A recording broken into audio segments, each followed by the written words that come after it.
کسی شخص کو پیشاب سے فارغ ہونے کے بعد پیشاب کا قطرہ یا رطوبت آتی رہتی ہو، ایسے شخص کو کیا کرنا چاہیے؟ دیکھیں، یہ مسئلہ میں کئی دفعہ پہلے بھی ڈسکس کر چکا ہوں، بتا چکا ہوں، میں دوبارہ کوئی مختصر سی تفصیل اس کی بتا دیتا ہوں کہ بعض اوقات تو پیشاب کا قطرہ یا رطوبت اس کا وسوسہ ہوتا ہے، تو اس کی تو کوئی شرعی حیثیت نہیں ہے۔ بعض اوقات یعنی اس کی کوئی ٹینشن لینے کی ضرورت نہیں ہے، آپ اپنی نماز پڑھیں۔ بعض اوقات یہ ہوتا ہے لوگوں کو واقعتاً مسئلہ ہوتا ہے، تو اس میں ایک تو اس چیز کا لحاظ رکھنا چاہیے کہ جب پیشاب کے لیے جائیں، عموماً یہ ہوتا ہے کہ لوگ پیشاب بہت جلدی کرتے ہیں اور اٹھ کے ایک دم اٹھ کے چلے جاتے ہیں، تو پیشاب کرنے کے بعد تھوڑی دیر انتظار کرنا چاہیے، اور مقصد اس کا یہ ہو کہ آپ اگر کوئی قطرہ نکلنا ہے، اگر کوئی ایک دو قطرے رہ گئے ہیں وہ نکل جائیں۔ اس کا ایک تو اس چیز کی احتیاط کریں۔ دوسرا ایک بہتر طریقہ یہ ہے اپنے آپ کو صحیح طریقے سے مطمئن کرنے کے لیے، آپ اپنے پاس ٹیشو رکھ لیں، خصوصاً جن لوگوں کو اس طرح کے مسائل ہیں۔ تو استنجا کا آپ جب پیشاب سے فارغ ہو جائیں تو آپ ٹیشو پیپر سے سکھا لیں۔ سکھانے کے بعد ظاہر ٹیشو پیپر سے آپ کو اندازہ ہو جاتا ہے کہ قطرہ نکل رہا ہے یا نہیں نکل رہا، تو اس کے بعد آپ اچھے طریقے سے سکھا کے اور پھر پانی سے دھو کے پھر آپ نکل جائیں، تو امید ہے کہ اس سے بھی آپ کی یہ ٹینشن کسی حد تک کم ہو جائے گی۔ تیسری بات یہ یاد رکھیں کہ اگر کسی کو یہ بیماری ہو پیشاب کے قطروں کی، تو اس کو اسی طرح بس ڈسکس کرتے رہنا، مسائل پوچھتے رہنا اور اس کا علاج نہ کروانا، یہ کوئی اچھا طریقہ نہیں ہے۔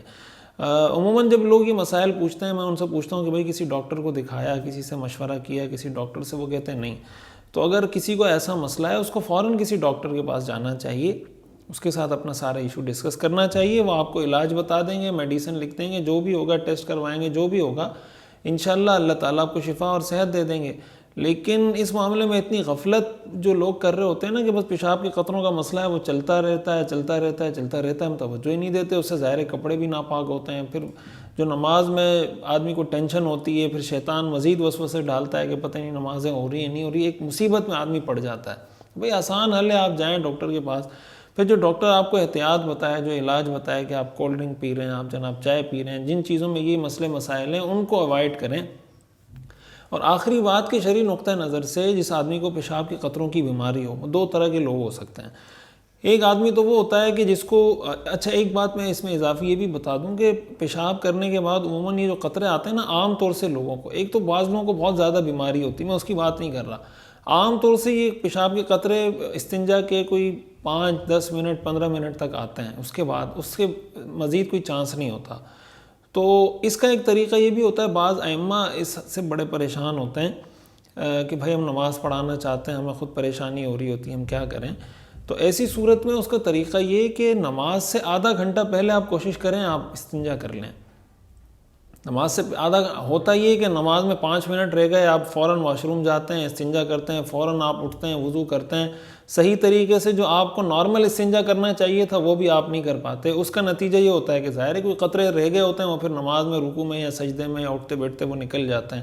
ظاہر ہے اسی صورت میں نماز ٹوٹ جاتی ہے۔ تو استنجا اگر آپ آدھا گھنٹہ 15-20 منٹ پہلے کر لیں گے، یا استنجا کرنے کے بعد آپ تھوڑا چل پھر لیں گے، تو اس کا فائدہ ہوگا کہ جو قطرے نکلنے ہیں وہ نکل جائیں گے، اور کپڑے اگر آپ کے ناپاک ہو گئے ہیں تو آپ اندازے سے اس جگہ کو پکڑ کے پانی سے دھو دیں اس جگہ کو، آپ کے کپڑے پاک ہو جائیں گے۔ بہرحال جن لوگوں کو پیشاب کے قطروں کی بیماری، وہ دو طرح کے لوگ ہوتے ہیں۔ ایک وہ قسم ہے جن لوگوں کی کہ جن کو یہ قطرے کچھ دیر آتے ہیں لیکن پھر سیٹ ہو جاتے ہیں، یعنی ان کو اتنا وقت مل پاتا ہے کہ وہ ایسی حالت میں نماز پڑھ سکیں جس حالت میں ان کو یہ قطرے نہیں آ رہے ہوں۔ مثال کے طور پر ظہر کا وقت شروع ہوا 12:30 بجے اور ظہر کا وقت ختم ہو رہا ہے مثال کے طور پر 4 بجے، اب 12:30 سے 4 کے درمیان ان کو اتنی دیر، مثلاً وہ دیر کتنی ہوگی، 5-10 منٹ،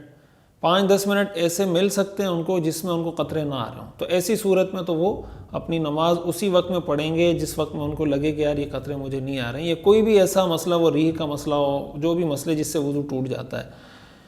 بعض لوگ ایسے ہوتے ہیں کہ جن کو اتنا وقت بھی نہیں مل پاتا کہ وہ اپنی فرض نماز وہ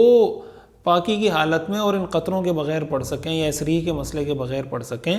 تو ایسی صورت میں اگر کسی کو یہ مسئلہ اس حد تک سیریس ہو تو ایسے شخص کو شریعت کی نظر میں یا شریعت کی اصطلاح میں اس کو معذور قرار دیا جاتا ہے، یعنی یہ ایک ٹرم ہے، اس کو معذور کہتے ہیں، معذور شرعی۔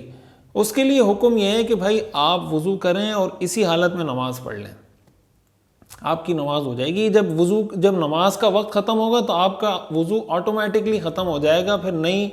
جب نیا وقت داخل ہوا تو اس کے لیے آپ کو نیا وضو کرنا پڑے گا۔ مثال کے طور پر ظہر کے لیے آپ نے وضو کیا تو جب تک ظہر کا وقت ختم نہیں ہوا آپ کا یہ وضو باقی ہے، آپ اس سے ایک نماز پڑھیں، 10 نمازیں پڑھیں، تلاوت کریں، قرآن کو ہاتھ لگائیں، سب جائز ہے۔ جیسے ہی وقت ختم ہو جائے گا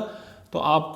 کا وضو ٹوٹ جائے گا، آپ کو عصر کی نماز کے لیے پھر وضو کرنا پڑے گا۔ تو جو آدمی معذور ہو، معذور ہونے کا مطلب جس کو پوری نماز کے وقت میں اتنا بھی وقت نہ مل پا رہا ہو جس میں وہ اس عذر کے بغیر نماز پڑھ سکے، تو اس کے لیے حکم یہ ہے کہ وہ اپنی اسی حالت میں وضو کر کے نماز پڑھ لے، اور اس کا وضو اس وقت تک برقرار رہے گا جب تک وہ وقت ختم نہیں ہو جاتا۔